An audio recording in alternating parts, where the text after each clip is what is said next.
Bapak, Ibu, saudara-saudariku umat beriman yang terkasih, bahagia sekali ada bersama dengan Anda di rumah yang kudus ini untuk bersama-sama bersyukur dan juga untuk bersama-sama mendengar dan merenungkan firman Allah. Selama 12 tahun di Amazon, saya belum pernah merayakan misa di gereja yang gagah seperti ini.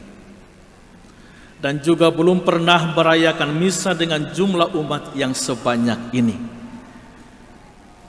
Di sana paling 5, 10, 15 dan paling banyak 50 orang. Dengan gerejanya dari papan dan kecil, altar ini jauh lebih besar daripada gerejanya. Jadi selalu ada kerinduan untuk merayakan misa seperti ini. Gerejanya bagus, umatnya penuh, dan juga kornya bagus. Menunjukkan bahwa kita sungguh-sungguh siap untuk merayakan perayaan kudus. Kalau di sana pastornya sudah tiba, pastornya bersihkan gerejanya dulu, rapikan tempat duduknya dulu, cari musiknya dulu, cari bacaannya, siapa yang baca. Kadang tidak ada yang baca, pastornya hanya baca Injil, baru rayakan misa sendiri. Omong sendiri, jawab sendiri, komuni sendiri. Mungkin Romo Alfons tidak pernah merayakan misa dengan percucuran air mata. Saya sering merayakan misa dengan percucuran air mata. Perarakan sendiri dari depan sana, nyanyi sendiri, umat hanya lihat-lihat. Tapi syukurlah kita ada di sini untuk menunjukkan bahwa kita semua orang-orang yang beriman. Bapak, Ibu, saudara-saudariku umat beriman yang terkasih, bacaan-bacaan suci yang baru saja kita dengarkan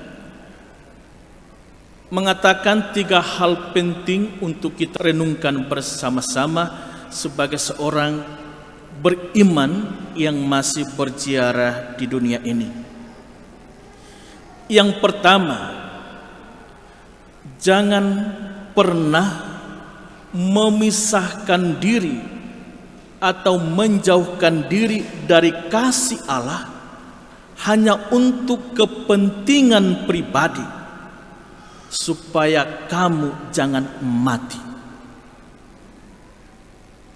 Sekali lagi, jangan pernah memisahkan diri dari kasih Allah demi kepentingan pribadi, supaya kamu jangan mati.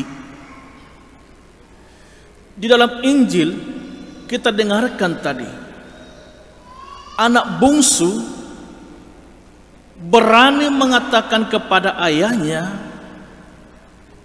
"Bapa, berikanlah harta yang menjadi bagianku." Lalu ayahnya memberikan, menjual semua hartanya, lalu pergi ke negeri yang jauh. Anak ini ingin menjauhkan diri dari tatapan ayahnya. Anak ini ingin menjauhkan diri dari teguran, sapaan, dan aturan-aturan ayahnya. Dia pergi ke negeri yang jauh. Hartanya itu dia hambur-hamburkan. Dan setelah itu terjadi kelaparan, bencana kelaparan. Setelah terjadi bencana kelaparan, apa yang terjadi? Tidak seorang pun ada bersama dengan dia. Yang ada dia dan babi. Anak itu menjadi mati. Tidak ada relasi dengan bapaknya, tidak ada relasi dengan sesamanya. Yang ada dia dan babi. Dia mati. Bapak, Ibu, saudara-saudara terkasih, itu sering kita alami. Ketika kita gagah, sehat, ada harta, kita merasa bahwa Tuhan itu tidak berkarya dalam hidup kita. Yang berkarya adalah kemampuan kita, kehebatan kita. Tetapi kita bencana kelaparan ada, baru kita sadar di mana Bapakku, di mana sahabat-sahabatku, di mana kenalanku, di mana temanku yang makan minum dulu. Habis, tidak ada lagi, mati. Bapak Ibu saudara-saudari terkasih, kalau kita sudah mati, nggak ada yang peduli, lupa semuanya, maka jangan pernah hanya mementingkan kepentingan pribadi lalu menjauh dari tatapan wajah Allah, menjauh dari rangkulan kasih Allah, menjauh dari aturan-aturan yang diberikan oleh Allah. Tetaplah bertahan, karena Allah lah yang memberi, Allah lah yang menyempurnakan. Yang kedua, Bapak Ibu saudara-saudariku yang terkasih, penting kita sadar bahwa kita di hadapan Allah tidak ada apa-apanya, dan Allah senantiasa memiliki kasih yang abadi untuk kita. Allah tidak pernah menolak orang berdosa, Allah tidak pernah menghukum orang berdosa, Allah tidak pernah mengusir orang berdosa, asal dia mau kembali. Itulah yang dipikirkan oleh anak bungsu ini. Setelah ia merasa dia sudah mati, tidak ada lagi ada orang yang bersama dengan dia saat dia membutuhkan. Dia ingat bahwa bapaknya masih hidup, dan dia ingin kembali kepada bapaknya. Lalu ia pun bangkit, ia kembali. Setelah bertemu, ia berkata, "Bapa, aku telah berdosa terhadap surga dan terhadap Bapa. Aku tidak layak lagi disebut anak Bapa." Tetapi Bapa itu tidak lagi menghiraukan kata-kata anaknya itu. Karena sukacitanya, dia mengatakan, ambil pakaian yang paling bagus, sepatu yang paling bagus, juga domba yang paling gemuk potong. Karena anakku ini sudah mati, hidup kembali, sudah hilang, ditemukan kembali. Ini mau menunjukkan saudara-saudara yang terkasih, kita perlu menyadari keterbatasan kita supaya kita melihat kepada Allah terus-menerus.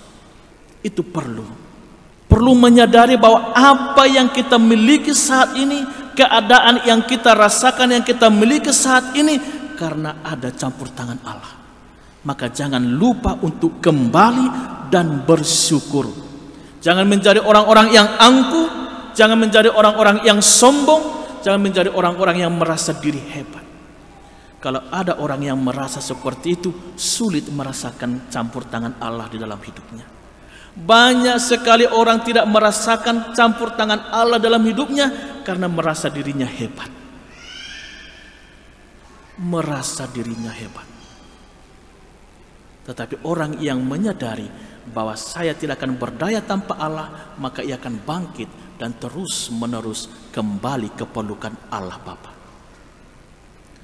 Dan yang terakhir, Bapak Ibu saudara-saudara yang terkasih, sebagai seorang beriman, walaupun kita tinggal di rumah Bapa, tidak menjadi jaminan bahwa hati kita menyatu dengan hati Bapa.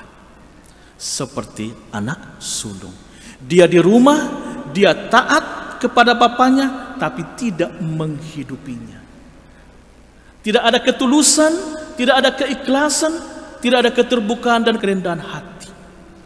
Dia hilang di rumahnya sendiri, dia hilang di rumah bapaknya sendiri. Maka kita penting juga, kalau kita sudah di rumah Bapa ini, kita sadar dan kita dengarkan dengan tulus, kita taat dengan tulus, supaya jangan cepat bersungut-sungut. Karena terkadang orang yang di dalam rumah Bapa ini yang paling banyak bersungut-sungut, yang paling banyak mengeluh, yang paling banyak protes. Iya kan? Yang paling banyak protes mereka yang selalu di rumah Tuhan ini. Karena merasa aku, saya. Kita perlu menyadari semua ini saya lakukan demi kemuliaan Allah, bukan karena aku ramalan, bukan karena aku romo, tapi karena saya adalah bagian dari karya penyelamatan Allah ini. Jadi jangan ada di antara kita yang hilang di rumahnya sendiri karena merasa aku yang hebat, bukan Tuhan. Dan untuk menutup refleksi ini, Bapak Ibu, saudara-saudara yang terkasih, di Amazon saya bekerja dengan orang-orang Indian, suku-suku pedalaman Amazon. Banyak yang belum bisa membaca tulis, banyak orang yang tidak sabar duduk seperti ini. Jadi kalau khotbahnya, kalau saya omong pelan, mereka tidak dengar, mereka angkat-angkat tangan. Romo, kami tidak dengar apa-apa karena tidak ada mic. Dari saat itu sampai sekarang saya terbiasa omong keras. Saya kadang lupa bahwa ada mikrofon di depan saya. Mungkin Bapak Ibu bisa rasakan. Dan kalau kelamaan lalu angkat tangan. Romo, hentikan omong kosong itu, sudah terlalu lama. Sebentar lagi kita mau main bola. Sebentar lagi kita mau main memancing dan berburu.